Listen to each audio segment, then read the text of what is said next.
হাজারো গাঁজাখোর কলকে ভেঙে ফেলেছে, হাজারো মদখোর মদের পিতা বোতলকে ভেঙে চুরমার করে ফেলেছে, হাজারো গুন্ডা বদমাশ ডাকাতরা আল্লাহর ওলি হয়ে গেছে। তাদের বিরুদ্ধে স্লোগান দাও, নেশা খায়, মিথ্যা বলে, পীর সাহেব চর্ব নেই। সময় আসতেছে গজবের, ছেড়ে দেন না। আশ্চর্য বিষয়, আজকে বিএনপির অবস্থা বক্তৃতা দেখলে আমরা নাকি চরের দল, আমরা নাকি ভণ্ড। পীর সাহেব চরমনার মাধ্যমে হাজারো ভণ্ড লোক হেদায়েত পেয়েছে।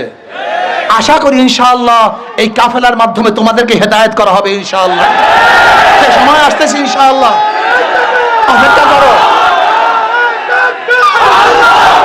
এক সাংবাদিক আমাকে প্রশ্ন করেছে, হুজুর বিএনপির এত ভোট। আমি বলি না, বিএনপির কোনো ভোট নাই। হুজুর কি বলেন, এত ভোট, সব জায়গায় সংগঠন,